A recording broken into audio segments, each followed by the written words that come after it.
Welcome back everyone to Mass Effect Let's Play, and today let's have a little fun with the crew member. Now, if you're new to the series and you're unfamiliar with the crew members and kind of the whole going-ons with Shepard, basically you're kind of like a Captain Kirk kind of guy.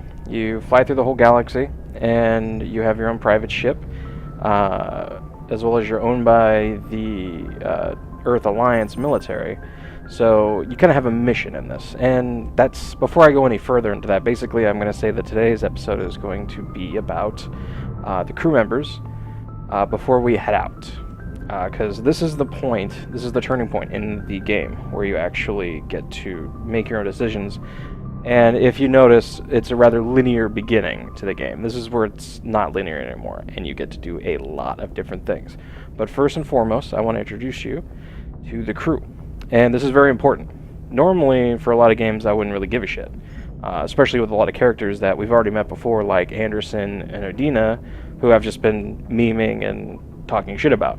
Because really, they don't matter. Like, a lot of the crew members, if you've been picking up on it, they actually matter a lot, because these are the people that or should I say, these are the characters, not people, that pretty much sell the fucking games.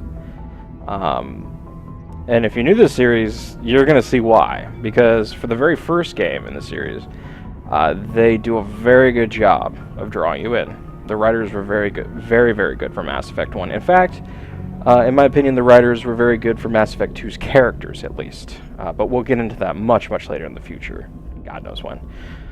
So, without further ado, let's talk to Joker. Now, see, Joker over here flies the ship, voiced by Seth Green. I believe this was back in 2007 when this was released, so Family Guy was still relatively funny. So it was a good move by BioWare. But let's learn a little bit about Joker here. Commander, something you need? Yeah, give me a status report, bitch. How's the Normandy performing? Is she everything they said she'd be? She's the best ship in the fleet, if you've got a pilot who knows how to handle her. Balance isn't what you'd expect. Takes a while to get used to that oversized drive core we got stuffed in the back, and her power can sneak up on you if you're not careful. The Normandy's probably too much ship for your average Alliance pilot, Commander. Lucky for you, I'm anything but average. Let's get to know each other. I like to know my crew. Mind if I ask you a few questions? I can see where this is going. You did a background check on me, didn't you? Well, I'll tell you the same thing I told the captain. You want me as your pilot. I'm not good. I'm not even great. I am the best damn helmsman in the Alliance fleet. Top of my class in flight school, I earned that. All those commendations in my file, I earned every single one. Those weren't given to me as charity for my disease. As you can tell, the character's called Joker. I think his actual name is Jeff, and Joker's just his call sign. And pretty much he carries himself really well, and he's really forward, but he's also the character that... He's kind of like a Josh Whedon character. He makes quips. He makes light of the scene sometimes. Usually he's the expense of a joke or two. But his whole shtick is he has bonitis, basically. Which I love, because you can be a dick and say, "Are you contagious?" I can't have you on this ship if you're going to infect my crew. Yes. Infect the crew? Oh man, you have no idea what I'm talking about, do you? Okay, I've got Vrolik syndrome, brittle bone disease. The bones in my legs never develop properly. They're basically hollow, too much force and they'll shatter. Even with crutches and my leg braces, it's hard to get around. One wrong step and crack! It's very dramatic, but I've learned to manage my condition, Commander. Put the Normandy in my hands and I'll make her dance for you.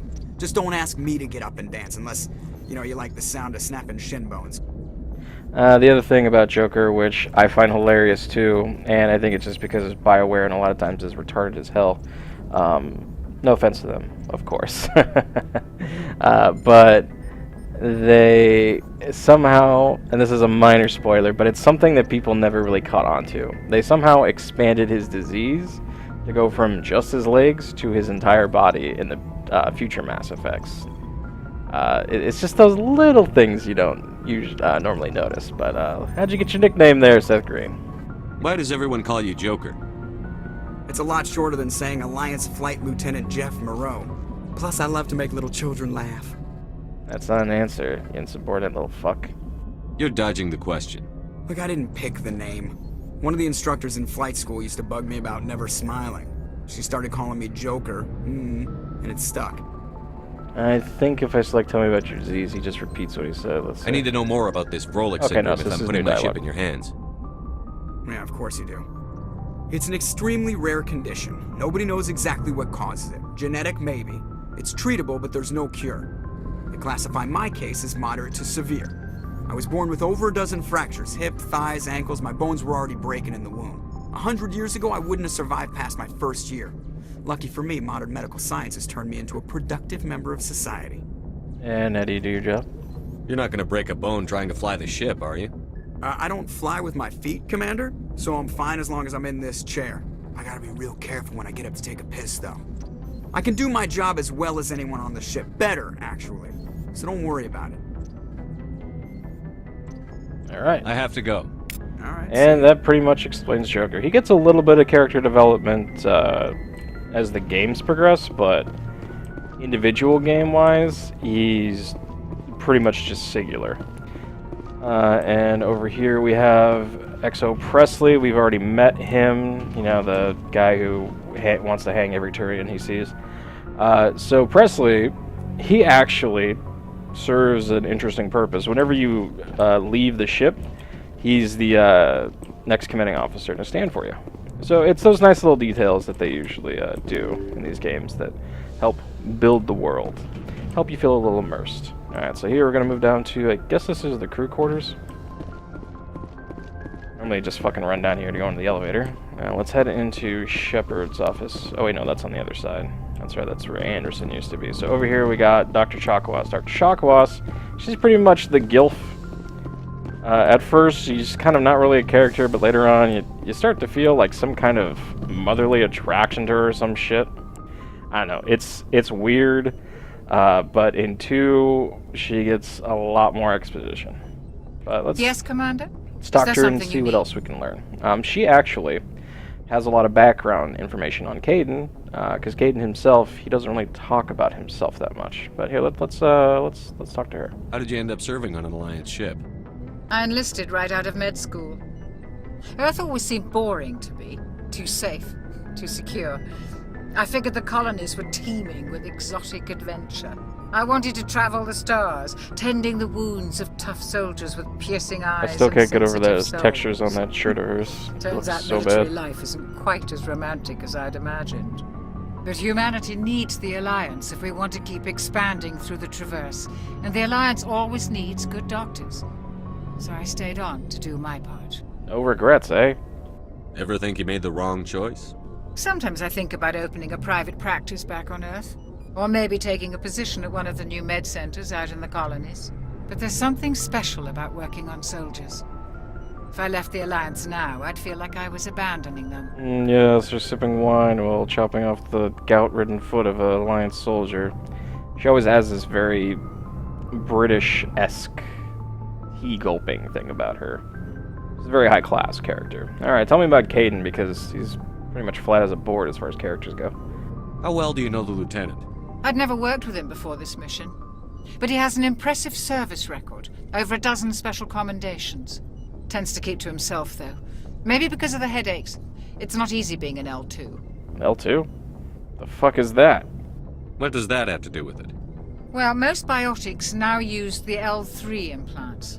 Lieutenant Alenko was wired with the old L2 configuration. Sometimes there are complications. Complications? Like he has to pee to sit down? What kind of complications? Severe mental disabilities, insanity, crippling physical pain. There's a long list of horrific side effects. Kaidan's lucky. He just gets migraines. To some people, that would not be lucky. Migraines are really, really painful. I should go. Goodbye, I should Commander. go, yes, the key Shepard phrase there. Basically, to kind of give you a little rundown on that, as far as Mass Effect's lore goes with their space magic, they have, what is it, Element Zero? It's like the duct tape of the galaxy. You do shit with it, and shit happens. Like cool shit. And that translates into space magic, biotics. So humans, I believe there's no such thing as a natural biotic. There's like Solarian, Turian, and Asari biotics. In fact, I believe the Asari are the practitioners, or the progenitors of biotics. or so they learn from another race or something like that, as far as the lore is concerned. A lot of boring shit, but basically, you got a chip in your head if you're a human to let you do space magic. That puts a whole perspective on Harry Potter there, huh? Maybe he was cheating. Alright, Caden, what's up?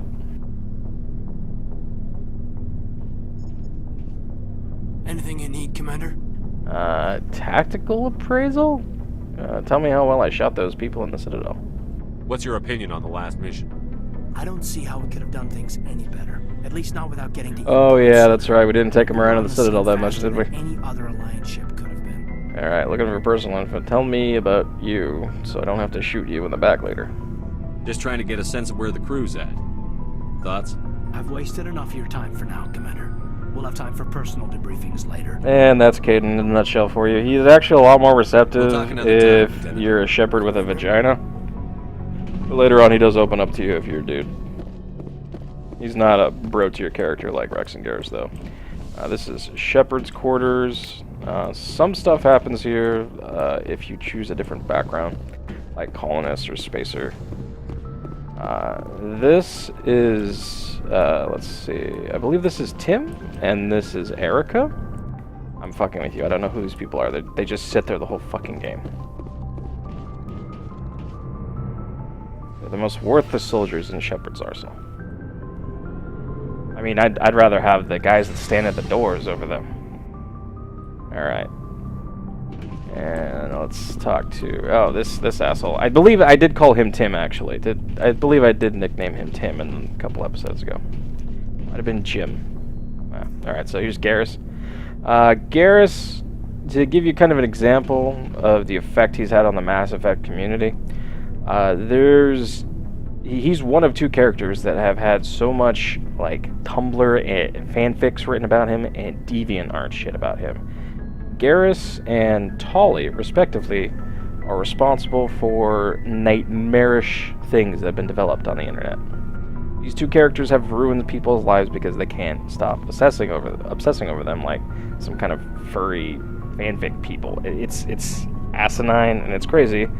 But at the same time, though, they're very good characters. Fandom has that degenerate backlash sometimes. So let's talk to Garrus. Thanks for bringing me on board, Commander. I knew working with a Spectre would be better than life at CSEC. Now, the real cool thing about Garrus, though, as far as Mass Effect 1 is concerned, he's almost like a buddy cop.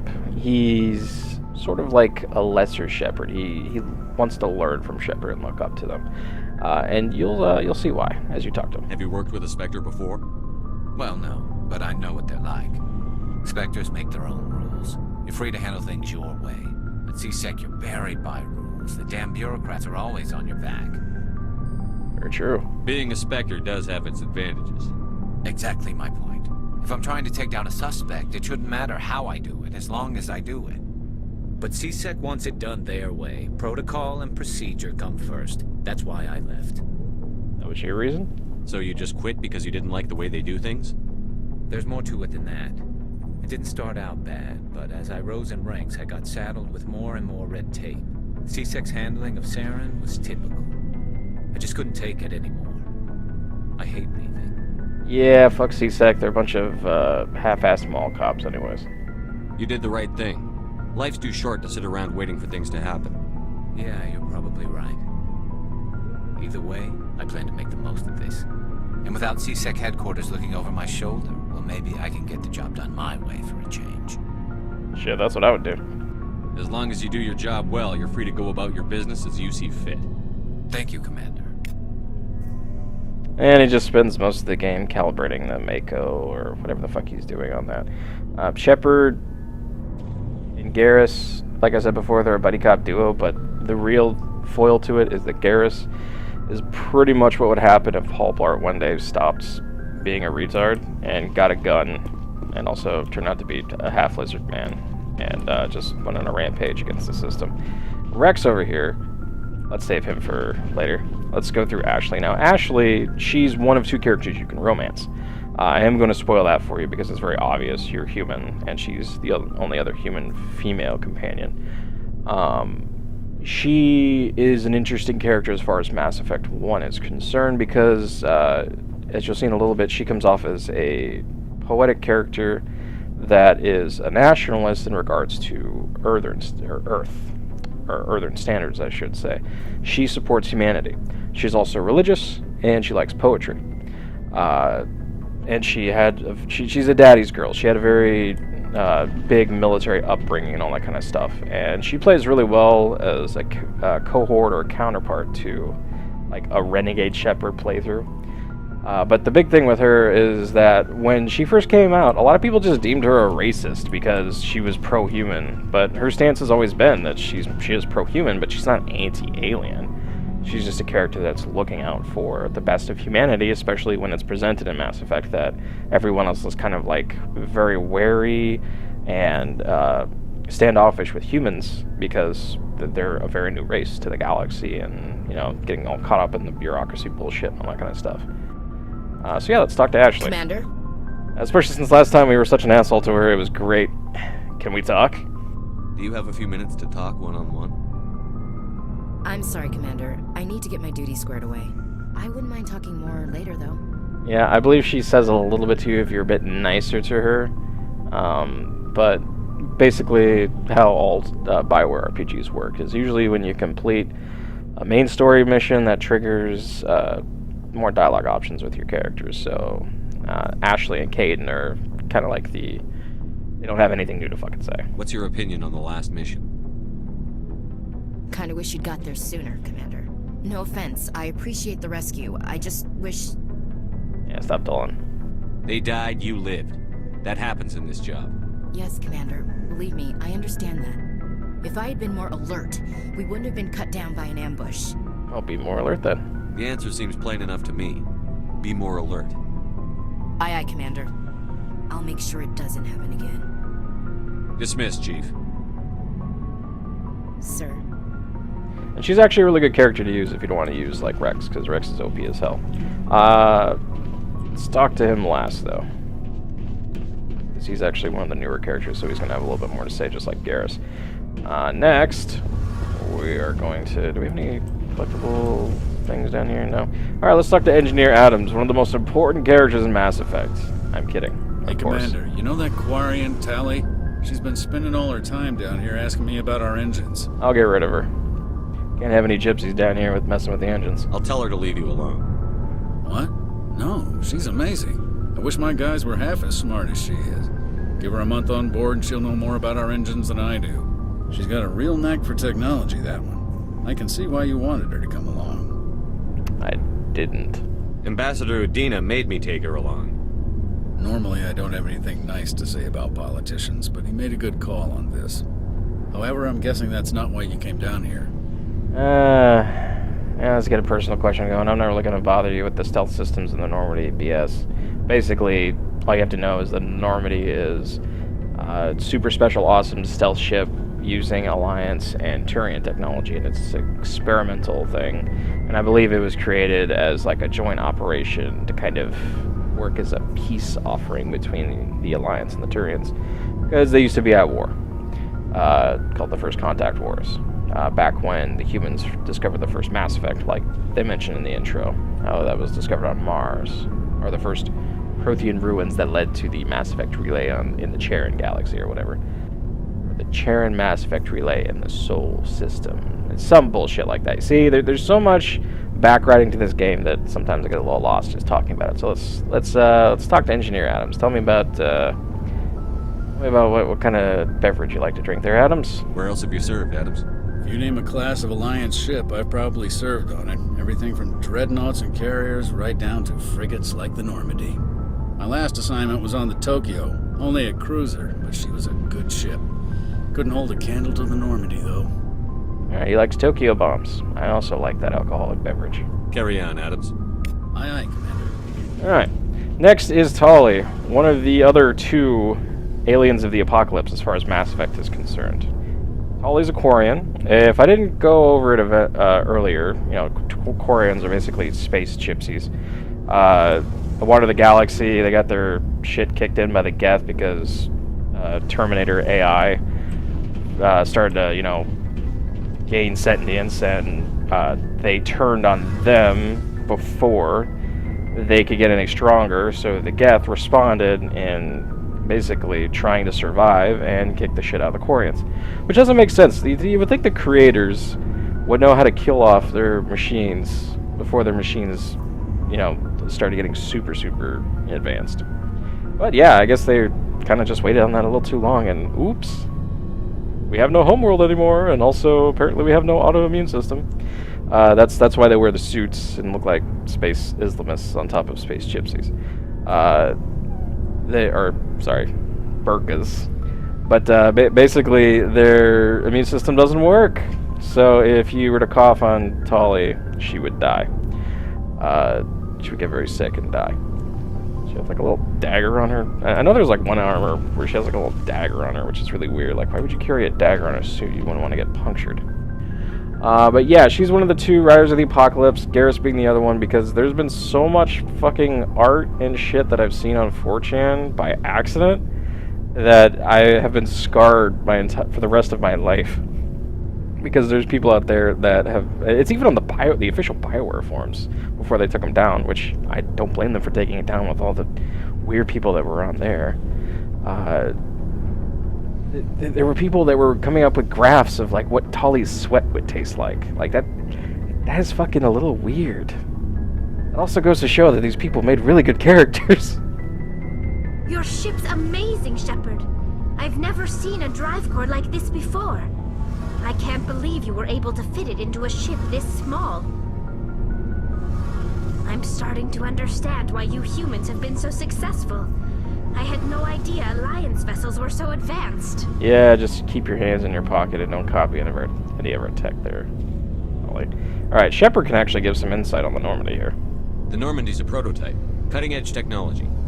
A month ago, I was patching Great a insight there, fuel Shepard. line into a converted tug ship in the flotilla. Now, I'm sitting on board one of the most advanced vessels. The tortilla ship she's talking about, the flotilla. I have to thank you again for bringing me along. That's basically the ships that they live in Traveling on a space. vessel like this is a dream come true for me.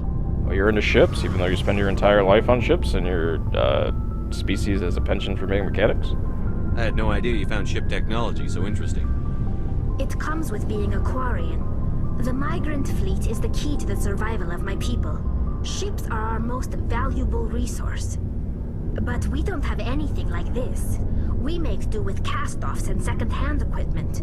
We just try to keep them running for as long as we can. Some of the fleet's larger vessels date all the way back to our original flight from the Geth.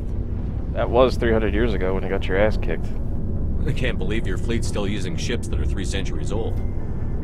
They're constantly being repaired, modified, and refitted. They aren't pretty, but they work. Mostly.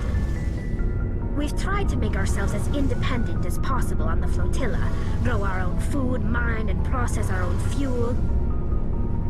But some things we just can't make on our own. A patch to maintain the hull integrity requires raw materials we just don't have. That's why our pilgrimages are so important. You see, that's one thing that makes it really interesting, or at least the Quarians as a whole, is because they're such a fragile race. I do meme about them a lot and call them space gypsies, but at the same time, they're more serious shtick. Is the fact that their entire species, besides the ones that go off on their pilgrimage stuff, looking for, I don't know, Snickers candy bars or something to bring back to them, it's very fragile. They're in a really bad state. When you have a species that's not even in its natural habitat anymore, and it's just left to its own devices in an unnatural, artificial state, you start to have, bad things like genetic mutations and whatnot. That's one of the actual side effects to what happened with the Quarians, since they already had a weak immune system to begin with on their homeworld, but it's been exacerbated even more because they live in space now. Alright, so tell me about the Quarians. Tell me about your people. Our lives aren't easy. Resources are scarce, and we are constantly on the move. Everything we do must in some way contribute to the continuation of the migrant fleet. There are 17 million Quarians in the flotilla, and each of us relies on the others for survival. The bonds among my people are strong. Unfortunately, we have had to surrender many of the freedoms and civil liberties other species take for granted. The one thing you can comment about is at least I don't have to worry about if somebody farts in the flotilla. Nobody's gonna smell it if they're all wearing suits. What kind of freedoms? Well, it's illegal for parents to have more than one child.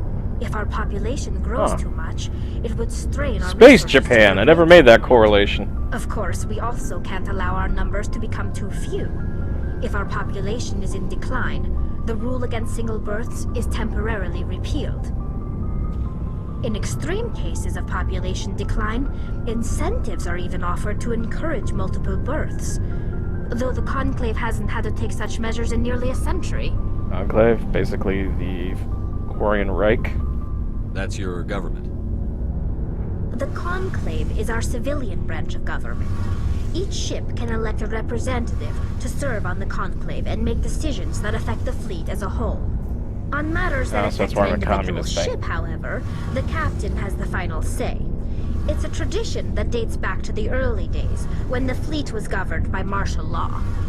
Fortunately, most captains nowadays are smart enough to have an elected council from their crew to give them advice and guidance.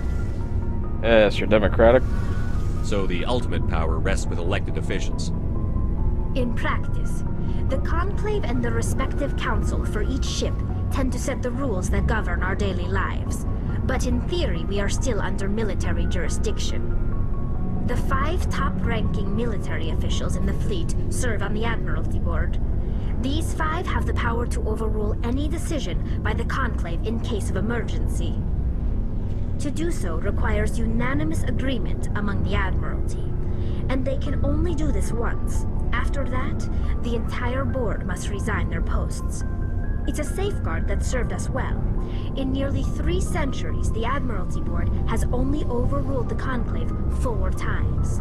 Make the Conclave great again. Alright, tell me about those Geth. I want to know more about the Geth. I doubt I can tell you anything you don't already know. It's been almost 3 centuries since they drove my people into exile. All I know is the story of their origins. What they were when we created them, and how they turned on us. I like how she says that, like she doesn't understand the full story, which you find out more about as the game progresses. A little bit. We might gloss over it. I don't know. This is probably the deepest I'm gonna get as far as just sitting down and talking about this game and not just playing it. Alright, so tell me more. Interesting. Would you like to know more about the Quarians? The Geth were originally created to serve as an automated manual labor force. Initially, their intelligence was as limited as any VI. Over time, we made small modifications to their programming to allow them to perform more varied and complex tasks, bringing them closer and closer to true AI status. Is an AI research illegal? How come the Council didn't step in and stop you? This wasn't true AI research. We may have been skirting the bounds of the law, but we never did anything that was actually illegal. The changes were so insignificant, so gradual, that we were able to control them. Or so we thought. But one thing we underestimated was the power of the neural network. A million Geth thinking simultaneously created an inherently unstable matrix. Now, one of the nice things that Tali does bring up is actually one of the themes that Mass Effect incorporates, which is also just something that science in general does. And besides just the nature of robotics, AI is a big thing, because AI can actually, if you think about it in real life, can be real scary. Like if one day we actually made an AI that could think on its own, it would either be really afraid of humans, or it would be really afraid for humans. In most cases, in my personal opinion, I would think that it would be really afraid of humans and find the easiest way to get rid of us, just thinking out of self-preservation. But yeah, that is one underlying theme, besides many more, that are common sci-fi tropes. Things like, mysterious materials in the galaxy, Element Zero, for example, xenophobia, although I think that's mostly prevalent in Mass Effect 1. The one thing they never really touch on is the time dilation in space travel, which is a little disappointing, and I am going to spoil that for you. They don't touch on that at all in Mass Effect 1, 2, and 3. Alright, so tell me about them neural networks. So, the Geth share brain power? and possibly a Wi-Fi password. Many of the Geth's logic systems were designed to work in concert with other nearby Geth. Basically, the more of them you have in a group, the smarter they are. And how did they turn on you? What made them rebel? As we built more and more Geth, their effective intelligence became more sophisticated, more abstract. One day, a Geth began to ask its Quarian overseer questions about the nature of its existence. Am I alive? Why am I here? What is my purpose? As you can imagine, this caused a near panic among my people. Yes, when the toaster starts asking you, do I have a soul? And that's when you unplug it. What did you do? It was inevitable the newly sentient Geth would rebel against their situation. We knew they would rise up against us, so we acted first. A general order went out across all Quarian-controlled systems to permanently deactivate all Geth. The Geth responded to this order violently. What did you expect? You didn't really think they'd just let you destroy them without a fight, did you? The hope was that most of the Geth would still be little more than machines, incapable of organized resistance. But they had progressed much further than anyone anticipated.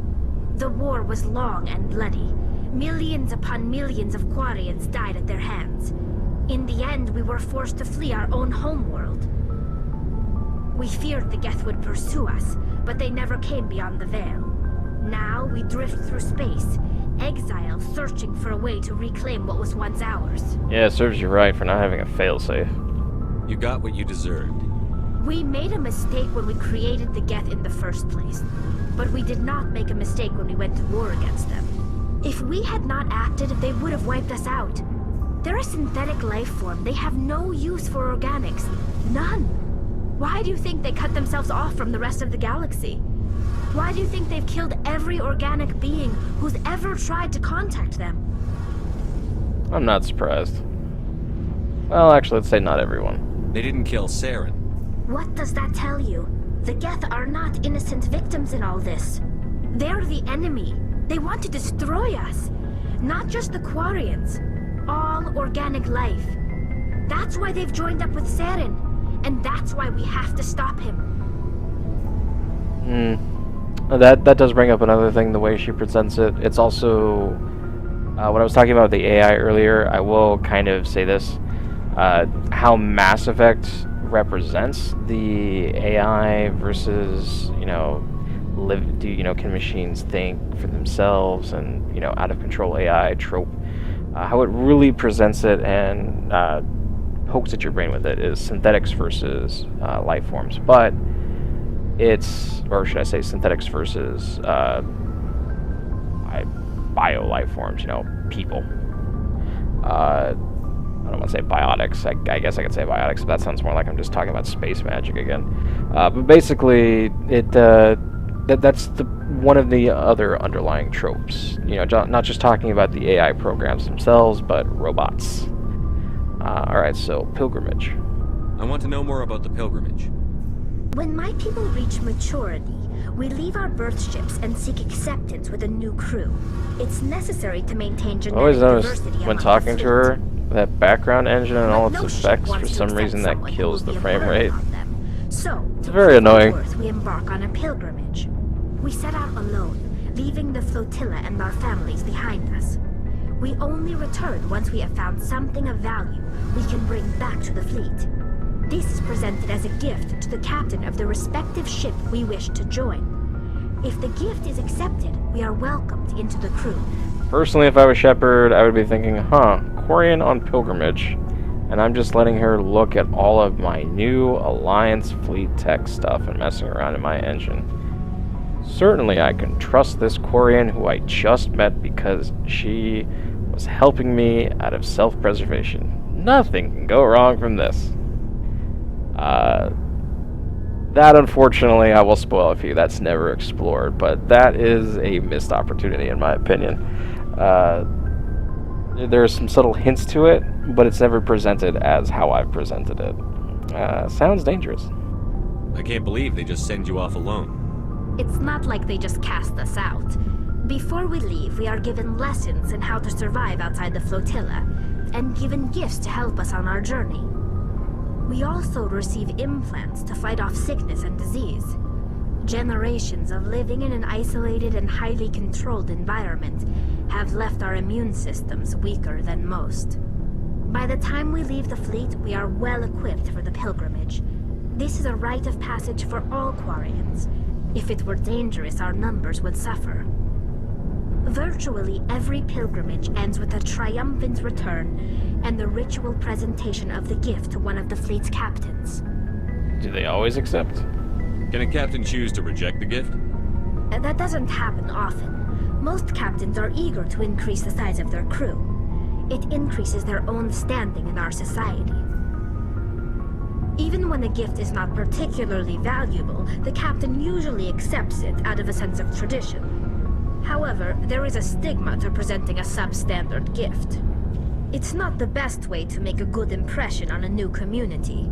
Most pilgrims don't return until they find something worthwhile. I want to talk about something else. Like what? Let's talk about goodbye. I should go. Ah, yes, catchphrase. See you later. Yes. Unfortunately, Tali is not explored too much in Mass Effect 1. It's actually the later Mass Effects where they really delve deeper into her character. And that was actually at the behest of the fans. So, hers was almost a self-serving prophecy. Garrus, though, Garrus, he was kind of partway fans, but also partway Bioware. It was like, hey, you know, people really like Garrus, let's do more Garrus. So now, the best character in Mass Effect, in my opinion, Rex. Rex is a Krogan. Background on the Krogans, basically, like you heard before, if you watched the Citadel episode, or one of the, 2 or 3 Citadel episodes that we have now, basically Krogans were the Alliance's answer to the Rachni during the Rachni invasion, when the Rachni were trying to take over the galaxy. Think Starship Troopers, but aliens versus bugs, and not humans versus bugs. And then it turned into frog lizard people versus bugs. Krogans are really cool because they are... Well, actually, let's see. Does Rex have any dialogue on the Krogans? Nice ship you got, Shepard. What can I do for you? Personal inquiry there. What's your story, Rex? There's no story. Go ask the Quarian if you want stories. Don't be an ass. You Krogan lived for centuries. Playing hard to get with us. Few interesting adventures. Well, there was this one time the Turians almost wiped out our entire race. That was fun. Big deal. They tried the same with us, but we fought them off. It's not the same. It's really not, but we're just gonna be an asshole to them. It seems similar enough to me. So your people were infected with a genetic mutation? An infection that makes only a few in 1,000 children survive birth? And I suppose it's destroying your entire species? Yeah, so what? Just walk it off, you bitch. You're still here. It can't be all that bad. I don't expect you to understand, but don't compare humanity's fate with the Krogan. Touchy subject there? I was just making conversation. I wasn't trying to upset you. Your ignorance doesn't upset me, Shepard. As for the Krogan, I gave up on them long ago. The genophage infected us, but it's not what's killing us. You see, he does actually open up to you a little more if you're a dick to him. I think he's a little less receptive of you if you're nicer to him. But eventually, he just opens up anyways. So we can talk to the Krogan about their genophage. Let's hear about that lovely little vaccine. What can you tell me about the genophage? Or should I say virus? Ask the Solarians if you want details. They made it. All I know, it makes breeding nearly impossible. Thousands die in stillbirth, and most never get that far. Every Krogan is infected, every one, and no one's rushing to find a cure. What? Why don't the Krogan try to find a cure? When was the last time you saw a Krogan scientist? You ask a Krogan, would he rather find a cure for the genophage or fight for credits? He'll choose fighting every time. It's just who we are, Shepard. I can't change that. Nobody can. And your extinction? Are your people really dying? We're sure not getting any stronger. We're too spread out. None of us are interested in staying in our own system. Yeah, well, why don't you guys just gather somewhere else? Lots of species have left their homes and prospered. But they go to colonize new worlds. We're not settlers. We're warriors. We want to fight. So we leave. Hire ourselves out. And most of us never go back. And that's all for Rex right now. So long, Rex. Shepard. I believe you get to unlock the greatest dialogue interaction ever after talking to him the first time. Shepard. Rex. Yep. That's it. Just... Shepard. Rex. Yep, just trust me, you learn to love it. Shepard. Rex. The rest of the game, just that with him. Rex does open up to you a lot more as you progress through the main story. But basically, yeah, he talked about the genophage with the Krogan. I went a little bit on about the Rachni and the Krogan, but the Krogan themselves, they're basically kind of the ultimate warrior race. I guess I can compare them to Cleonons, but honestly, they're way more cooler than any kind of like nerdy ass RPG race that's been designed.